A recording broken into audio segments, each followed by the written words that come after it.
오늘 사순절 첫 예배, 그 첫 주일 예배를 우리가 함께 하고 있는데요. 호산나 찬양대의 찬양이 정말 마음에 이렇게 깊이 주님을 그리게 되고 또 사모하게 되는 것 같습니다. 감사를 드립니다. 제가 실은 오늘 사회복지부 헌신 예배에 오후 예배에 초대가 되었었어요. 그래서 금요일 제가 이제 설교 준비를 마무리를 이제 하고 막 또 긴장하면서 준비하고 있는데 목사님께서 또 이렇게 팬덤이 이걸 지나가지 못하시고 또 실은 제가 수요일에 예배를 드리러 양정교회에 왔었습니다. 왔는데 목사님 마스크를 쓰시고 조금 목소리가 이렇게 잠겨 있는 것 같아가지고 염려가 되어서 내내 기도하고 있었거든요. 그랬는데 또 소식을 듣게 되어서 제가 얼마나 두렵고 떨고 있겠습니까? 지금 보이십니까? 예. 상상도 못한 일이 벌어졌습니다. 예, 그래서 1부, 2부, 3부 이렇게 말씀의 나눔과 교제 가운데 나오게 됐는데요. 이 시간 하나님께서 온전히 통치하시고 다스리셔서 우리가 다 주님의 얼굴을 배우는 또 주님을 또 더 가까이 만나게 되는 은혜의 시간 되기를 간절히 바랍니다. 양정교회는 제가 참 사랑하고 사모하는 교회입니다. 제가 2013년쯤에 한 2번 정도 왔던 것 같아요. 여전도의 헌신 예배 때 초대되어서 말씀을 전한 적이 있어요.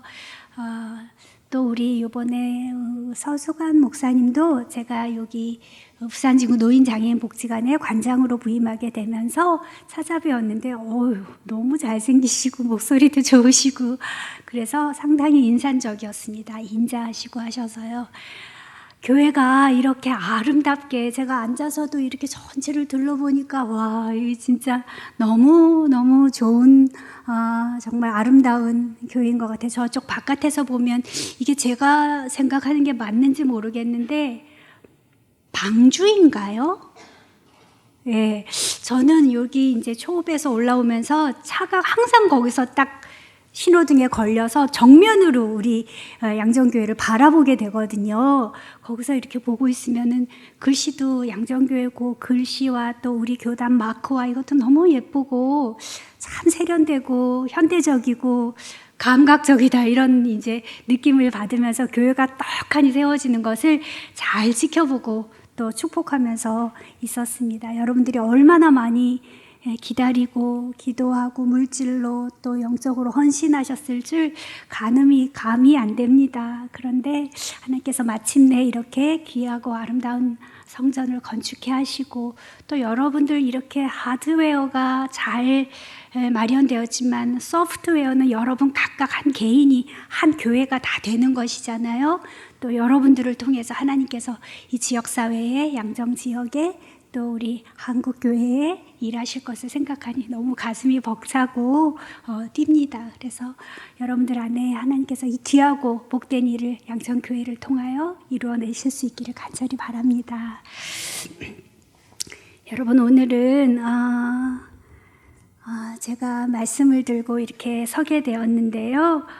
저는 말씀드린 대로 제가 김해에 있는 장유대성교회라는 데서 한 18년 정도 근무를 했습니다. 그리고 부목사로 섬기다가 이제 여기 15분 정도 송상현 광장 저쪽 이제 서면 쪽으로 가다 보면은 왼쪽에 부산 진구 노인 장애인 복지관 그리고 요 근래에 또 장애인 보호작업장 그건 6층에 있는데요. 그거는 이제 장애인들이 와서 근로하는 곳이에요. 그래서 한 건물에 노인, 장애인, 또 장애인 보호작업장 이렇게 해서 3개의 시설이 함께 있습니다. 근데 저는 노인 장애인 복지관의 관장으로 이제 근무하게 되었습니다.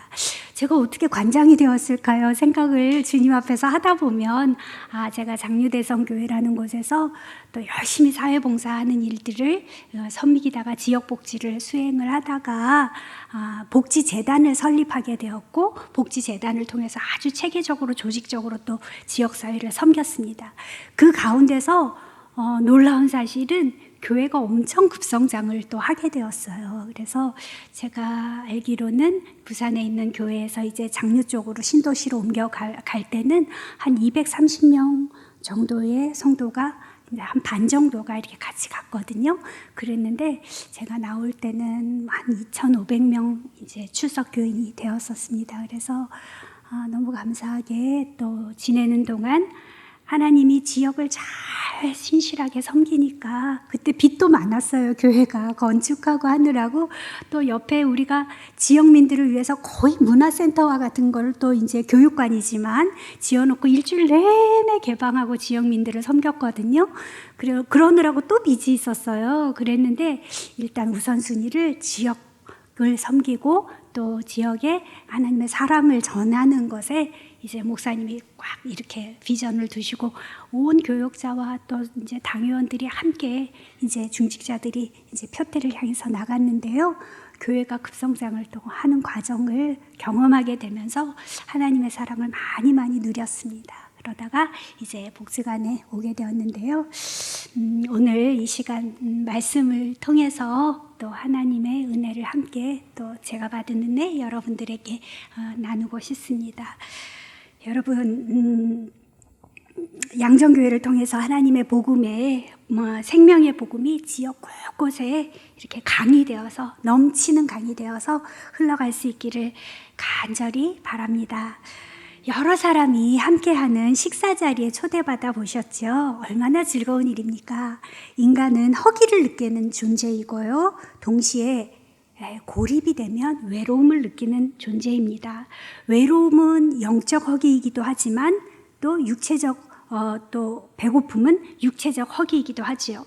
우리는 식탁에서 함께 음식을 나누며 육체의 배의 허기와 외로움인 영적, 정신적 허기를 채워갑니다. 그러하기에 아주 좋은 사람들과 함께하는 애찬의 식탁은 우리를 영적으로 또 육적으로 배부르게 합니다. 오늘 본문은 예수님과 더불어 세리와 죄인 그리고 바리새인과 서기관까지 그리고 제자들 모두까지 한 식탁에 초대된 사람들의 이야기입니다. 예수님께서는 바닷가에서 큰 무리를 가르치시고 마을을 지나 가시다가요. 알페오의 아들 레위를 세관에 앉아있는 레위를 목격하게 됩니다. 그리고 그에게 말씀하시죠. 나를 따르라. 그러자 세리 레위가 일어나 예수님을 따릅니다. 그리고 레위는 예수님을 집으로 식사 자리에 초대했습니다. 그룹으로 이렇게 묶어보면요. 그날 세리가 초대한 분들의 그룹이 좀 나누어져요. 세리와 죄인들, 그리고 예수님의 제자들, 그리고 바리새인의 서기관까지 이렇게 가만히 보니까요. 서로 그 조합이 어울리지가 않아요. 친할 것 같지도 않아요. 어색한 조합의 사람들이 함께 식탁에 앉게 되었습니다. 식사를 할 때요. 서로 편해야 그리고 서로 좋아하고 사랑해야 음식도 맛있고 소화도 잘 되잖아요. 근데 오늘의 식사는 그 구성원이 서로에게 익숙하지 않고 편안해 보이지 않는 것 같습니다. 이것을 지켜보던 바리새인의 서기관 하나가 아무래도 이 어색한 조합의 식사 자리가 못마땅한 듯 문제 제기를 합니다. 예수님이 어찌하여 세리 및 죄인들과 함께 식탁에 앉아 식사를 하는가? 수군거리며 예수님의 제자들에게 말을 붙여보지요. 예수님이 세리와 죄인들과 함께 식탁에서 먹는 것을 도저히 이해할 수 없다는 투였습니다. 이것을 예수님이 들으시고 이르시죠. 건강한 자에게는 의원이 쓸데없고 병든 자에게라야 쓸데있느니라. 나는 의인을 부르러 온 것이 아니요 죄인을 부르러 왔다. 유명한 예수님의 말씀입니다. 사랑하는 성도 여러분, 오늘 마가복음 본문은 큰 틀에서는 레위를 부르심이라는 제목처럼 그곳에 있습니다. 이 본문은 공간복음인 마태복음과 누가복음, 그러니까 마태, 마가, 누가에 기록된 복음서로 복음서 기자들이 새 공간복음에 다 나와 있는 본문이기 때문에 제법 관심과 비중을 가지고 기록한 복음서이지요. 학자들은 병행 본문인 마태복음 9장에서 세리 마태를 부르신 것과 오늘 본문의 세리 레위를 부르신 것에 대한 것을, 그러니까 세리 마태와 그 다음에 세리 레위를 동일 인물로 보는 것에 견해를 같이 합니다. 왜냐하면요, 예수님의 제자 중에 세리라는 직업을 가진 사람은 마태 한 사람뿐이기 때문입니다. 오늘 부르신 세리라는 직업을 가진 레위가 예수님의 제자 마태와 동일 인물이라는 것이죠. 예수님의 제자들의 직업군을 살펴보면요, 참 다양해요. 갈릴리 호수가 거점이기 때문에 당연히 어부가 있겠죠. 어부가 많고 마태와 같은 세리, 그리고 로마 제국을 무력으로 혁명화하여 무력 투쟁을 벌였던 시몬이라고 불렸던 마가, 그리고 이름은 있지만 직업이 분명치 않은 청년들까지 참 다양했습니다. 아무리 생각해도요, 로마 제국에 저항하는 열심당원, 혁명당원인 마가와 그 반대로 로마 제국과 헤롯 분봉왕에게 편승해서 모든 유대인들에게 욕을 먹고요, 로마 제국으로부터는 또 월급을 받는, 녹을 받는 세리 마태는 예수님의 제자 공동체 안에서 절대로 통합하거나 화합할 수 없는 인물들이었습니다. 그런데 예수님은 이런저런 다양한 직업군, 다양한 성향의 사람들, 죄인들, 또 나름대로 의인들까지 다 불러 모아서 정말 통 큰 하나님의 나라 제자 공동체의 일원으로 삼으셨던 것입니다. 이렇듯 예수님의 사람을 향한 개방, 차별 없는 포용성, 수용성은 오늘날의 기독교인들과는 사뭇 차이가 있는 것 같습니다. 여러분, 비기독교인들이 우리 기독교인들에 대한 보편적 인식을 알고 계시는지요? 그들은 종종 우리를 향해 이렇게 말합니다. 편협하다, 오만하다, 째째하다, 자기들끼리만 끼리끼리 모인다, 그리고 인색하다. 이런 평가들을 들으면 우리가 매우 기분이 나쁘고 서운하지만 보편적인 인식이 그렇다는 것입니다. 비호감에 가깝다는 것이죠. 이런 모습은 예수님이 걸어가신 삶의 궤적과는 크게 거리가 있는 것 같습니다. 우리 모두가 예수님처럼 모두에게 관대하고 관용적이고 개방적이고 또 포용적이길 바랍니다. 그렇게 된다면 우리 기독교는요, 훨씬 매력적이고 우아하고 아름다운 고상한 종교로 믿지 않는 사람들에게 좀 더 가까이 불편하지 않게 다가가게 될 것입니다. 여러분, 오늘 본문은 예수님께서 다시 바닷가에 나가셨는데 큰 무리가 나왔고 예수님은 그곳에서 말씀을 전하셨다라는 이야기로 시작하고 있습니다.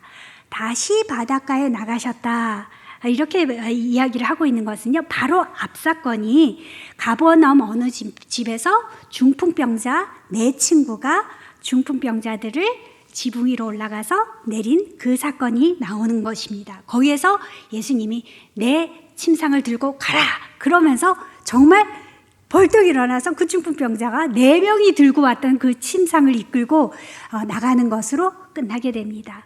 너무나 많은 이 병고침의 기적으로 인해서 대중의 열기와 환호, 인파 속에 예수님이 있게 되었습니다. 한 집에서는 다 수용할 수 없는 허다한 인파였습니다. 그러나 예수님은요, 더 본래적인 사역, 병을 고치는 기적적 사건으로 대중의 열기와 흥분을 얻어내는 것이 예수님의 사역의 목적이 아니었습니다. 예수님의 궁극적인 사역의 목표는 그것은 하나님의 나라에 관해 가르치는 사역이었습니다. 곧 임하게 될 하나님의 나라를 선포하고 회개를 이끌어내는 말씀을 가르치는 사역이었죠. 그래서 기적 체험보다는 더 궁극적이고 본질적인 사역인 가르치는 사역은요, 가정집보다는 모든 사람에게 개방된 회당과 바닷가에서 이루어졌습니다. 예수님이 회당 집회나 바닷가 집회를 열었던 것이죠. 불필요하게 예수님에 대한 오해, 즉 예수님은 기적의 치료사다라는 것만으로 여기는 것을 차단하기 위해서 열린 공간에서 하나님 나라를 선포하셨습니다. 그래서 예수님은 다시 바닷가로 나가시고 이에 큰 무리가 예수님을 따랐다고 성경은 이야기하고 있습니다. 예수님을 따른 큰 무리라는 것은 헬라어로는요, 정확하게 파스호 오클라스, 모든 무리를 뜻합니다. 큰 무리라고 했지만 모든 무리를 뜻하는 것이죠. 예수님은 누구도 예외가 없는 모든 무리를 초청합니다. 우리 모든 무리 안에는 연령도, 남성과 여성도, 직업도, 사회적 높고 낮은 지위도, 인정도, 국적도 없는 의인과 죄인 모두를 포함한 무제한과 무차별의 모든 무리입니다. 이것이 예수님을 따르는 모든 무리인 것이죠. 그런데 여기 이 예수님의 바닷가 집회에 함께 참석하지 못한 단 한 사람, 단독자가 있었죠. 그 사람이 바로 세리 레위였습니다. 바닷가 집회를 마치시고 예수님께서 걸어가시다가 레위가 세관에 앉아 있는 것을 보시게 되었습니다. 모든 무리에 속하지 못한 고립된 단자였습니다. 그는 임박한 하나님 나라의 도래에 관한 말씀의 축제, 그 열기에서 제외된 자였습니다. 고립된 채 처연히 세관 기퉁이에 앉아있는 레위를 상상해 보십시오. 그는 아마도 오픈된 광장에서, 길가에서, 바닷가에서, 가정집에서 기적을 체험하며 또한 하나님 나라 말씀으로 변화되어 가고 있는 사람들을 어느 정도는 알고 있었을지도 모릅니다. 어쩌면 예수님과 레위, 이 두 사람은 이미 구면이었을 수도 있지요. 레위 역시 예수님에 대한 호기심과 궁금증이 있었습니다. 모든 무리에서 소외된 채, 모든 무리 밖에서, 모든 무리 안을 동경하며 자신의 내면의 고립과 고독, 그리고 해결할 수 없는 죄의 문제를 끌어안고 부러운 시선으로 예수님과 함께했던 사람들을 바라보고 있었습니다. 예수님이 세관에 처연히 홀로 앉아있는 레위를 바라보십니다. 서로의 눈이 마주쳤습니다. 그 많은 인파 속에서도 예수님은 강렬하고 뜨거운 사랑의 눈으로 레위를 부르고 계셨습니다. 그에게 말씀하십니다. 아콜로로데이 모이, 나를 따르라. 아무런 약속도 제시되지 않은 명령이자 초청이었습니다. 로마 제국의 뒤를 따를 것인가, 예수의 뒤를 따를 것인가 사이에서 방황이 극에 달한 시점에 예수님의 부르심은 부드러웠지만 강력했습니다. 그래서 세리 레위는 일어나 아무 약속도 보장도 없는 예수님의 뒤를 따르게 됩니다. 아시는 것처럼 세리는요, 세금 징수업자로 유대 민족에게는 혐오와 증오의 대상입니다. 로마 제국과 헤롯 분봉왕국이라는 이중적 착취 체제를 떠받치는 유대인 출신 반역자의 도당이었습니다. 유대는 로마 제국의 속주였으므로 속주민들에게 징수하는 속주세를 내어야 했고요. 그런데 유대 민족은 그 로마의 세계 통치에 대해서 불만이 많았기 때문에 속주세를 안 내기로 유명했습니다. 이 속주세 외에 유대 지방민들에게는 헤롯의 분봉왕이 또 통치를 하고 있었기 때문에 이 분봉왕에게도 세금을 징수해야 하는 지방세를 이중으로 내야 했습니다. 이런 세금을 거두어들이는 일은 중앙정부 파견 국가 공무원이 아니었고요. 민간업자, 세금 청부업자인 자의 일이었죠. 본문에 나오는 세리가 하는 일은 또 다른 일이 하나 있었는데요. 소장료를 거두어들이는 일이었습니다. 대지주의 땅을 불화받아서 말단 소장노에게 나머지 이익을 스스로 가로채는, 다시 말해서 마름들, 중간 소지주들이었습니다. 착취를 서슴지 않는 자들이었다는 것이죠. 유대 사회에서는 정말로 단죄받을 만한 죄인들이 바로 세리였던 것입니다. 그런데요, 놀랍게도 이 세리들 중에 어떤 사람은 누가복음 3장에 보면요, 세례 요한의 폭풍 회개 촉구에 관한 설교를 듣고 나서부터는 동요하기 시작했습니다. 12절에 보면 세리들도 세례를 받고자 하여 와서 이르되 선생이여 우리는 무엇을 하리이까 하매, 세리들도 세례를 받으러 요한에게 나왔던 것입니다. 아마 예수님 자신도 당시 사회적 분위기로 볼 때 하나님 나라 운동을 위해 유대 주류들에게 이미 단죄받은 세리 출신을 당신의 제자로 삼을지 말지에 대해서 고민이 많았을 것입니다. 그러나 예수님은요, 마침내 결단하시고 세리조차도 세리 레위를 향해 나를 따르라 초청하시고 심지어 제자로 삼아 주신 것입니다.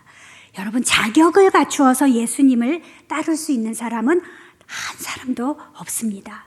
예수님 사역 초기의 제자들의 모습은요, 그야말로 오합지졸이었습니다. 예수님 편에서 생각하면 언제 저 형편없는 무지하고 믿음 없는 사람들을 언제 제자로 만드냐, 가슴이 답답했을 것입니다. 그러나 주님은 그들을 제자로 부르시고 받아주셨습니다. 나를 따르라, 이 부르심에 벌떡 일어나 예수님의 제자 군단에 합류하기만 한다면 우리 인생은 진짜 알짜배기 인생이 됩니다. 아름답고 의미 있고 존귀하고 아름다운 인생들로 변화됩니다. 세리 레위의 인생이 세리 레위였지만 성 마태가 되는 인생이 되었듯이 우리 인생도 그렇게 변화될 수 있다는 것입니다. 누가복음 18장에 보면 자칭 의인이었던 바리새인의 눈에 비친 세리들의 모습이 나오는데요. 11절에 잘 나타나 있죠. 세리는 토색하는 자, 불의하는 자, 간음하는 자와 같은 급이었습니다. 성경에 세리는 하늘을 쳐다보고 하늘을 쳐다보지도 못하고 자신의 가슴을 치는 자로 묘사되고 있습니다. 그런데 예수님께서 이런 세리 레위를 부르시고 그의 집에 그의 누추한 인생에 들어가셔서 그와 한 식구가 되시고 함께 먹게 된 것입니다. 그런데 15절에 보니 레위의 식사 자리에 세리 외에 또 다른 죄인들이 있었다고 했습니다. 그저 죄인들, 이렇게 복수로 표현된 이 한 무더기 죄인들은 세금 혹은 채무 추심업자들이나 사설 무장병 혹은 세리들의 강압적인 세금 징수를 돕는 보조 인력이었을 것이라고 추정합니다. 세리와 같은 급의 무명의 또 다른 죄인들의 한 무리였던 것이죠. 그 세리와 죄인들이 우리 성경에는 함께 앉았다 이렇게 말하지만요, 정확하게는 그들이 예수님과 그의 제자들을 향하여 그쪽으로 기대고 함께 누웠다라고 하는 표현이 더 정확할 것입니다. 당시의 식사 관습대로 밀착된 식사 대형을 묘사하는 것입니다. 그 대형에는 많은 세리들과 죄인들이 예수님을 따랐기 때문에 세리와 죄인들도 예수님과 함께 밀착해서 함께 기대어 누워서 식사하고 있었음을 이야기합니다. 예수님께서 세리와 죄인들과 함께 서로의 어깨를 기대어서 누워서 식사하는 모습 속에서 서기관들은 불편했죠. 당혹스러웠죠. 그리고 항의하기 시작합니다. 서기관들은 나름 뼈대 있는 의인의 집안들이었기 때문입니다. 어떻게 예수님이 세리와 죄인들과 함께 식사할 수 있습니까? 예수님의 대답은 명료했습니다. 의사가 필요한 사람은 건강한 사람이 아니야. 병든 사람이야. 나는 병든 죄인을 부르러 온 것이야. 예수님의 대답이었습니다. 예수님은 의인을 부르러 온 것이 아니고 죄인을 부르러 왔다는 것입니다. 사랑하는 성도 여러분, 부르다라는 말은요, 식탁 초청 언어입니다. 유대에서 식사하는 행위는 한 통속이 되었다는 행위입니다. 서로 적대적이지 않는 행동을 하겠다는 언약적 신실의 표현이 바로 함께 식사하는 행위였다는 것이죠. 식사에 초대되었다는 것은 우리가 평균케 되었다. 우리는 한 그룹이 되었다. 우리는 한 통속이 되었다. 라는 것을 의미합니다. 당시 레위의 집에서 식사를 하신 사건은 예수님으로서는 세리와 죄인들에 대한 무차별적인 개방과 포용성이 바로 내가 의도하는 바다. 나는 이 죄인과 세리들을 회개하게 해서 하나님의 나라를 세워가겠다는 것을 공식적으로 선포하신 사건이었다는 것입니다. 여러분, 우리는 어떠한가요? 우리 역시 세리와 죄인들과 다르지 않습니다. 요한복음 13장에 최후의 만찬석상을 아시지요? 역시 식사 자리였습니다. 남자들의 발냄새가 진동을 하고 있었어요. 그 누구도 몸을 낮추어서 서로의 발을 씻으려 하지 않았습니다. 그때 예수님께서 갑자기 식사 도중에 일어나서 제자들의 발을 씻기 시작합니다. 돌발 장면이 연출되었습니다. 겉옷을 벗으셔서 허리에 두르시고 계셨습니다. 겉옷을 벗고 몸의 4분의 3, 몸의 반을 노출하는 것은 당시 노예의 자세입니다. 나는 비무장입니다. 나는 무기 없습니다. 라는 의미로 노예는 겉옷을 벗어야 했습니다. 그런데 예수님이 스스로 겉옷을 벗어서 허리에 두르시고 노예가 되기를 자처하신 것입니다. 누가 크냐? 우리 중에 누가 크냐?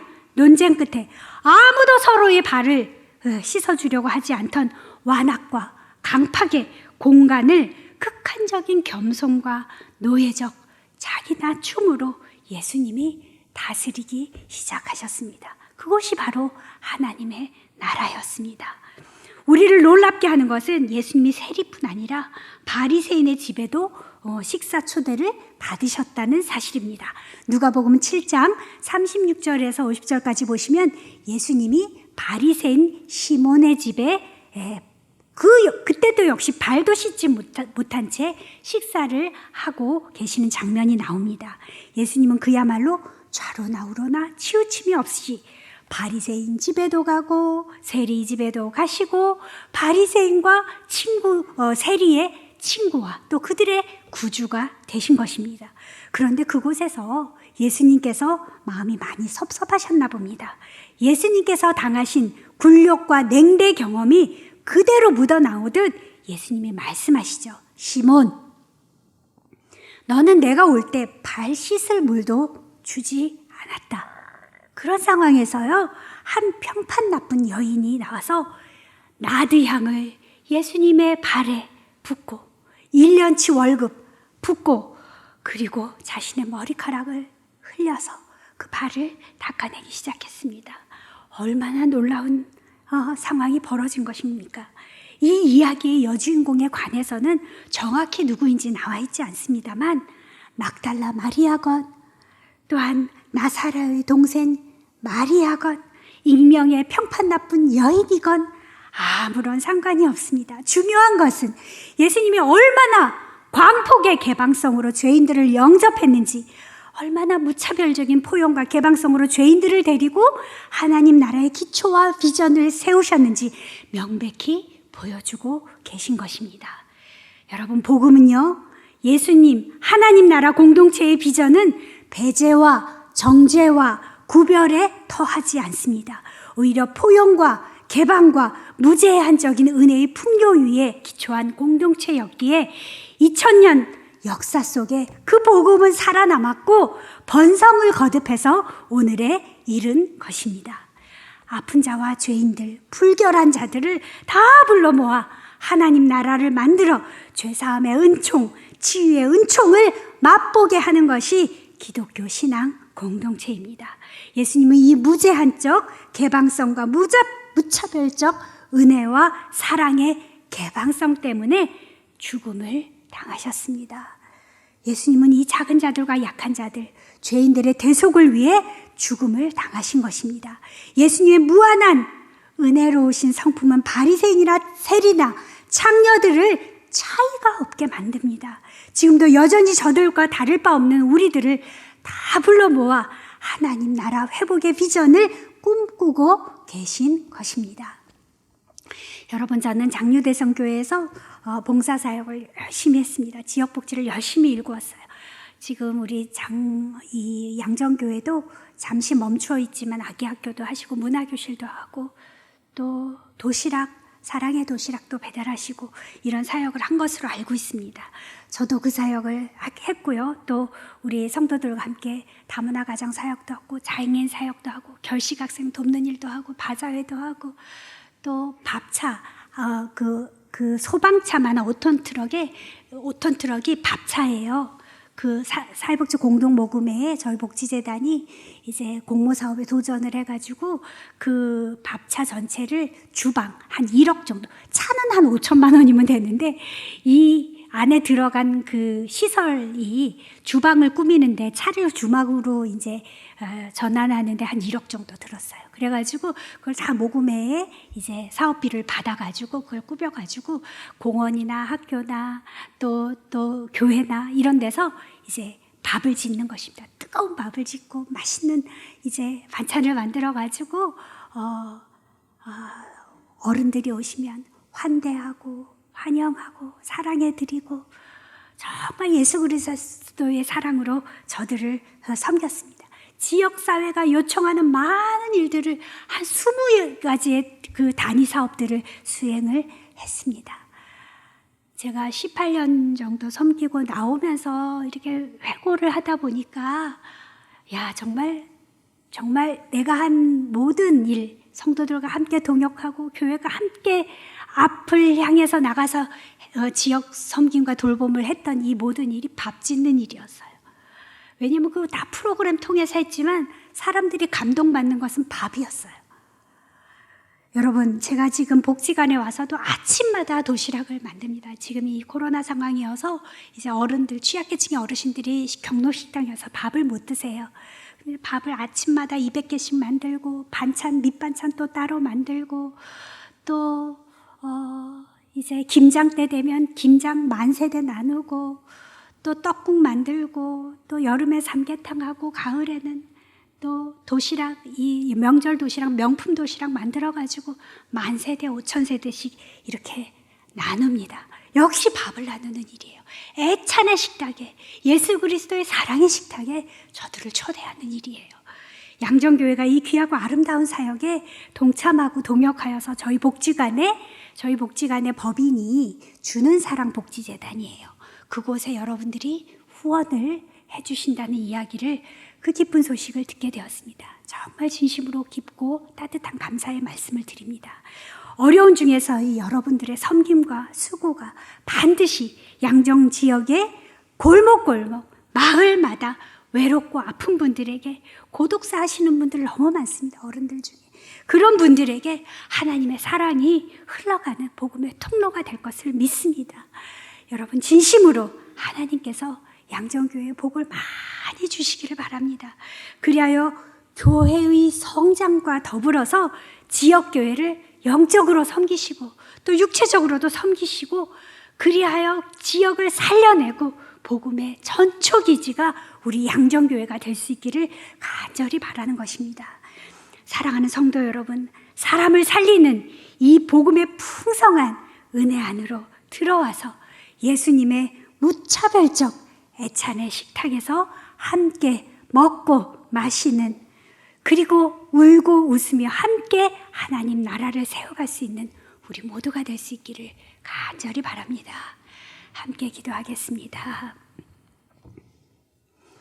오 하나님, 우리가 처음 주님을 만났을 때 우리가 죄인 되었기 때문에 주님이 우리를 만나 주셨건만 어느새 우리는 의인이요 무기고든 교만한, 누군가와 구별짓고 누군가를 정죄하고 고발하는 자리에 있게 되었습니다. 주님, 우리를 용서하여 주옵소서. 예수님의 무차별적인 개방성, 은혜의 용광로 안에 우리를 녹여 주옵소서. 주님의 애찬의 식탁에서 주님의 발에 우리의 삶의 향유를 부어드리고 주님과 함께 평생토록 먹고 마시게 하여 주옵소서. 예수님의 이름으로 기도합니다. 아멘.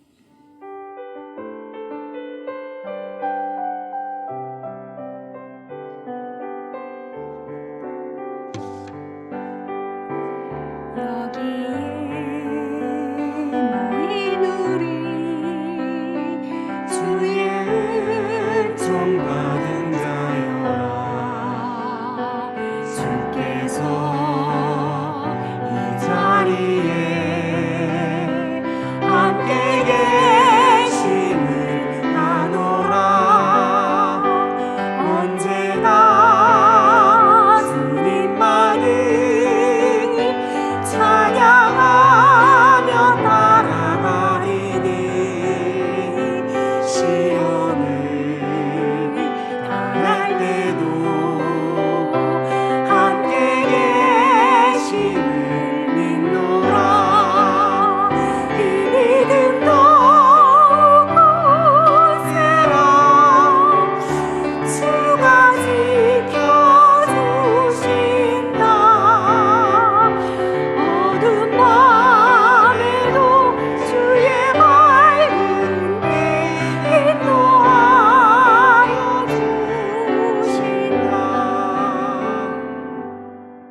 초대하시는 애찬의 식탁으로 우리 모두 나아갑시다. 주님이 그대 앞에 계셔서 그대에게 바른 길 보여주시길 원합니다. 주님이 그대 곁에 계셔서 그대를 팔로 껴안아 지켜주시길 원합니다. 주님이 그대 뒤에 계셔서 못된 사람의 나쁜 계획에서 그대를 보존하시길 원합니다. 주님이 그대 아래에 계셔서 그대가 떨어지면 받아주시고 그대를 덫에서 꺼내주시길 원합니다. 주님이 그대 안에 계셔서 그대가 슬퍼할 때에 그대를 위로해 주시길 원합니다. 주님이 그대 둘레에 계셔서 남들이 그대를 덮칠 때 막아주시길 원합니다. 주님이 그대 위에 계셔서 그대에게 복 주시기 원합니다. 이처럼 그대에게 은혜로우신 하나님이 복 주시기 원합니다. 이제는 우리 주 예수 그리스도의 은혜와 하나님의 사랑하심과 성령의 교통하심이 주님이 차려주신 애찬의 식탁에서 주님의 품에 안겨 주님과 함께 먹고 마실 것을 다짐하는 양정교회 성도들과 코로나와 싸우는 의료진, 공무원, 환자들, 그리고 전쟁의 포화 속에 고통당하는 우크라이나 국민 모두에게까지 함께 하시길 간절히 축원하옵나이다. 아멘.